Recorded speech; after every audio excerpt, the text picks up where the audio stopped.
What's your creepiest glitch in the Matrix or unexplainable thing that's ever happened to you? So this has always bothered me. I was 13 years old at the time and my dad was a coal miner. He worked third shift, known as the hoot owl shift, which was midnight to noon. As such he got home around 2 PM and slept till around 9, got up, had dinner with us, and left for work. My dad was always pretty gruff and constantly yelled at us if my younger brother or I made too much noise and woke him up after getting home from somewhere, which as an adult now I completely understand. So one day I did something to wake him up, I forget what. Anyways he calls me back to the bedroom and I'm expecting to get a dressing down, but he just looked at me and said, "It's okay. Come over here and give me a hug." What 13-year-old boy wants to hug their dad? I kinda squirmed a bit and he followed up with, "What if something happened to me?" and just laid there all grizzled and tired. I didn't hug him. That night there was an accident in the mine. He saved everyone on his crew, including the one person he went back in for. His was the only death, and I'm convinced he knew it was gonna happen. I'll never forget his eyes that day. If someone asked you for a hug, give it to them. I love you, Dad. Around 12 years ago I had a dark purple 3 Series BMW which I drove to work and parked in the same spot for around 3 years. I sold the car due to mileage and wanting something a little more reliable and purchased a different car. 1 week later, I turn up to work to find my purple BMW parked in my parking spot.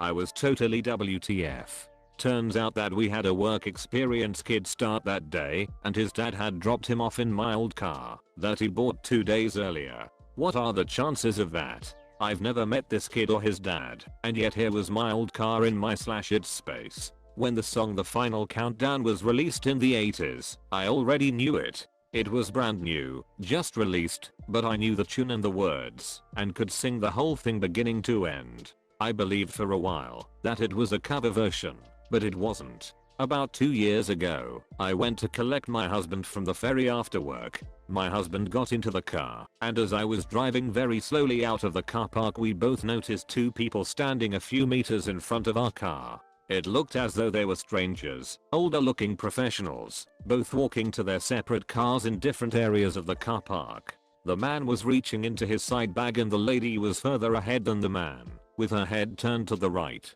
I know the exact positions they were in, because they were completely frozen on the spot. My husband and I sat there watching the frozen strangers, not saying anything to each other, and then all of a sudden it was like someone pressed play, and the 2 strangers just continued on like nothing had happened. My husband and I promised to each other that we would never forget how weird the experience was. I can't remember exactly how long they stayed frozen like that, but it was long enough to freak us both out. I always have weird visions or I'll see something in a dream, but I won't notice that I've seen it. Then like a week or so after I'll see the exact same thing, almost like deja vu, but not quite, since it hasn't actually happened before. It would always be something so specific, and it has happened multiple times, so it can't just be a strange coincidence. Edit. It's very reassuring to see all the stories of people experiencing the same thing. Assures me that I'm not going insane, or maybe many others are just going insane with me.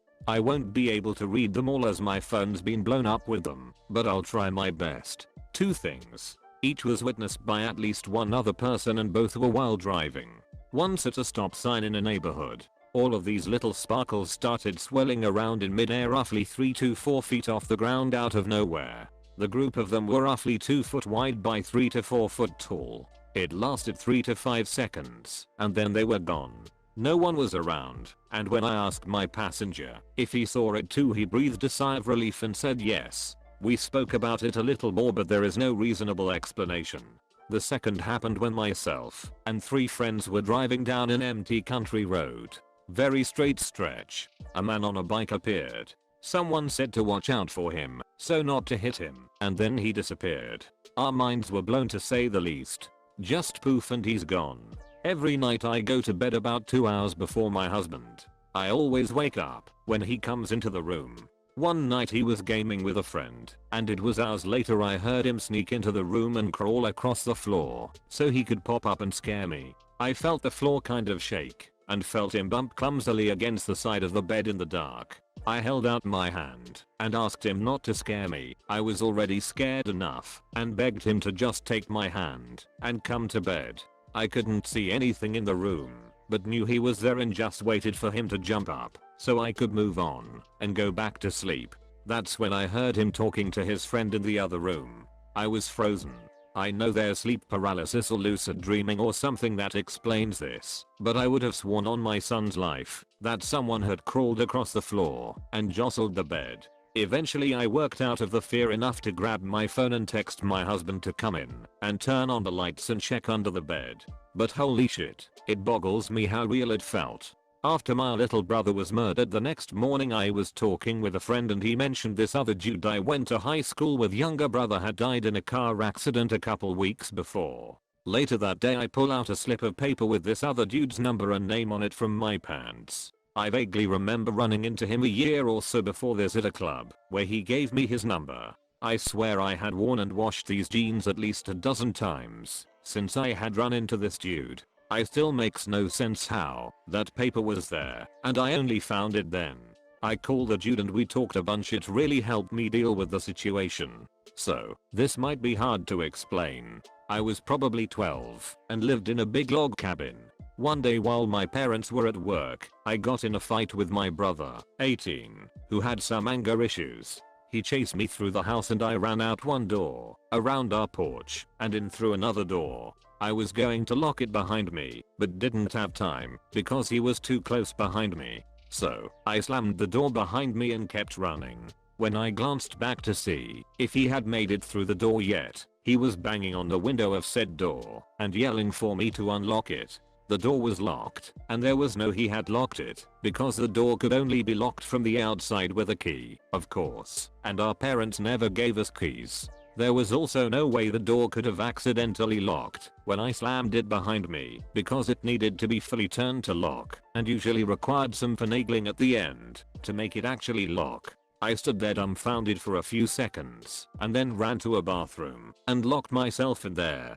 Definitely feel that saved me that day. It isn't creepy, but when I was in high school I had a dream I was in all white classroom, totally white, like the ones you would see in a dream, and a girl was sitting in the chair on my side. During the dream, I knew it was a dream because that girl was a senior. We didn't have common classes. About 6 years later, I was at a master class. The sun was shining bright outside. The classroom was very illuminated, and I see this girl on my side. We are doing masters together and having a class in all white fucking classroom. Of course I remembered the dream at that very moment. I don't personally remember this, but I would see my dead grandfather all the time when I was a kid.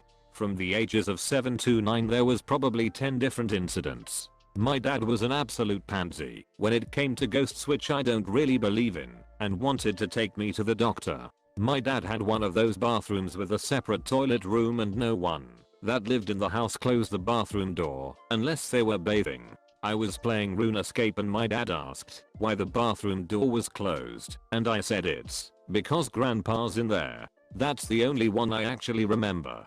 There was maybe 2 other bathroom incidents and some incidents when I would sit on the floor and watch TV with my dad and he would tell me to go sit in the what was once my grandfather's chair and said I couldn't because grandpa was sleeping. I don't know how creepy these are tbh, but they freaked out my family for sure. I was reading Kurt Vonnegut's last book, Timequake, and had put it in my backpack to read while on the bus. I left the house, and for some reason about a block later I thought to myself, did I put the book in my bag? I looked and it wasn't there, went back to the house, and couldn't find it, retraced my steps to where I turned around, and it was nowhere to be found.